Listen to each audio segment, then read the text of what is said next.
Since its creation in 2005, YouTube has revolutionized the way we consume media and has become an essential part of our lives.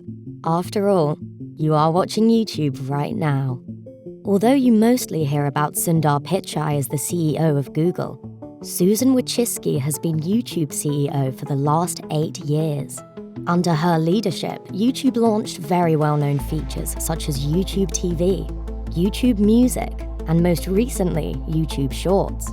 It came as a shock to the YouTube community when news broke out early February 2022 that she was stepping down from her role as CEO. Can you imagine why the CEO of YouTube would step down when things have been going so well for YouTube?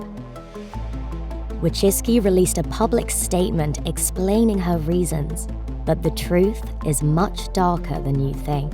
In this video, we take a look into Susan Wocjcicki's real challenges as CEO, and you won't imagine how deep in trouble she and YouTube are in. In case you didn't know, YouTube's origin story is quite interesting. Steve Chen, Chad Hurley, and Jawed Karim had recently attended a dinner party and wanted to share videos of the eventful day. However, they quickly realized there was no easy way to share their videos. After working tirelessly in a small office in San Mateo, California, they built a website that would allow users to upload videos and share them with others. To get to that point, they overcame a number of obstacles, including how to handle the massive amount of data that would be uploaded, how to make it easy for people to find the videos they wanted, and how to deal with copyright issues. YouTube's growth in its early stages was lightning fast.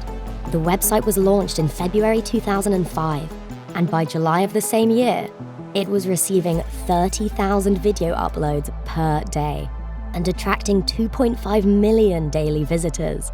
By November 2005, the site was seeing over 8 million daily views, and by December of that year, it was estimated that 50,000 new videos were being uploaded to the site every day.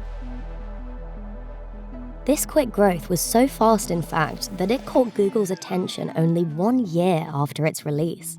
Google officially bought YouTube for a whopping $1.65 billion in stock in October 2006.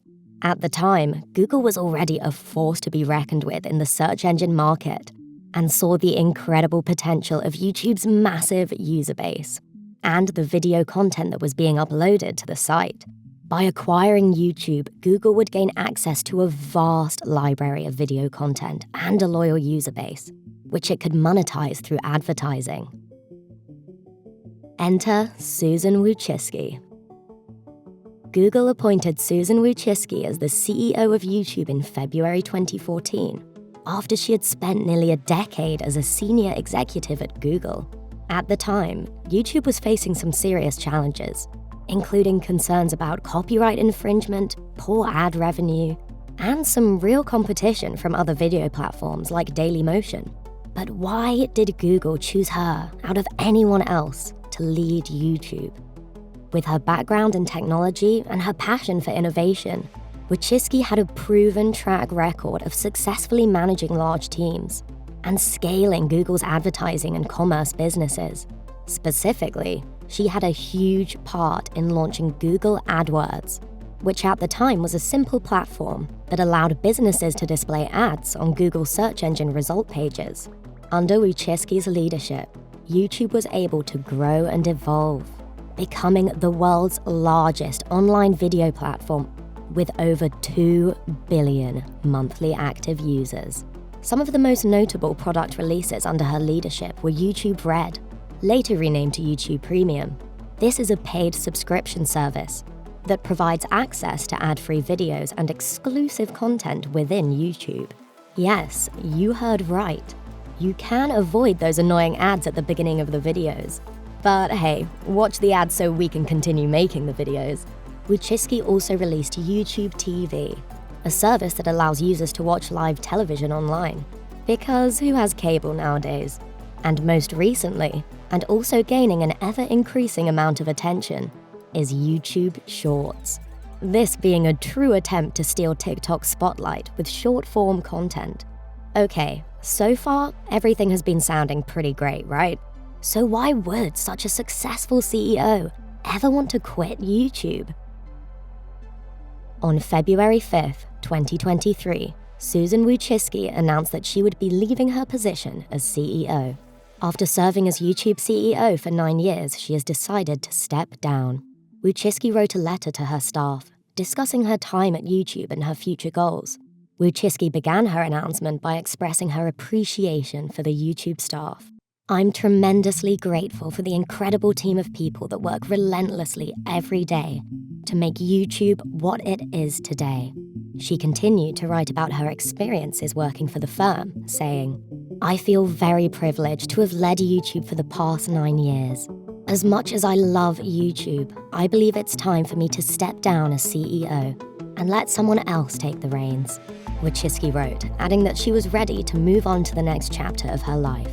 She went on to remark, "There's still so much I want to do in my personal and professional life, and I'm thrilled to see what the future holds," which may be seen as meaning she wants to spend more time with her family and possibly try new things. Wocjcicki did not give a detailed explanation for her departure, but she did mention some of the difficulties she's encountered while working at YouTube, adding, "I've overcome some formidable obstacles and learned a lot from the experience. I'm pleased with how we've overcome these obstacles as a unit." After hearing this, are you thinking that Susan quit YouTube because she seems tired of her corporate life? Do you think she misses her family and wants to better prioritize them? Well, the truth might be more complicated than that. Okay, picture this. You're scrolling through YouTube suggested videos and suddenly you stumble onto a video about heroic defenders fighting to protect their virtues. You watch more videos and come to the conclusion that violence is sometimes necessary to achieve peace and prosperity. YouTube keeps recommending more content to you until you eventually find a video on how to join the cause. Well, going through this rabbit hole turned out to be how some individuals got radicalized into joining ISIS. Now, would you blame the video sharing platform that allowed the posting of propaganda by terrorist groups in the first place? Would you think differently if you found out that YouTube's recommendation algorithm also exacerbated the radicalization of these individuals? The Gonzalez family likes to think so, and they have sued YouTube's parent company, Google. You see, the Gonzalez family is a victim of the unfortunate 2015 Paris terrorist attack. The lawsuit centers on whether or not Google's recommendation algorithm is immune from legal responsibility for content posted on its platform by third parties, following Section 230 of the Telecommunications Act of 1996. Google's liability for user-generated content that it just facilitated through its algorithm is at the heart of this issue. So while a lower court sided with Google, Nohemi Gonzalez's family challenged the decision to the Supreme Court, contending that YouTube's algorithm that distributes personalized material is a type of moderation that is not entirely covered by Section 230. So, how does this all relate to Susan Wocjcicki? Okay, before that, if you found this video informative or entertaining, be sure to like this video and consider subscribing. Every time you hit the like button, the YouTube algorithm is reminded that its doom may be approaching. As it turns out, Susan's announcement of her stepping down was only 2 weeks prior to the Supreme Court hearing arguments from both parties of the lawsuit. Wocjcicki made her announcement on the 5th of February, whereas the court hearing was on the 21st of the same month. That's a pretty close timeline, don't you think? Do you think this ongoing legal battle had anything to do with why Susan Wocjcicki quit as the CEO of YouTube? In any case, it is probably safe to assume that Wocjcicki's future as CEO of YouTube could be heavily impacted by the outcome of this Supreme Court case. Perhaps Wocjcicki's resignation is foreshadowing future legal battles that may as well end her career, or at the very least put her in a difficult position.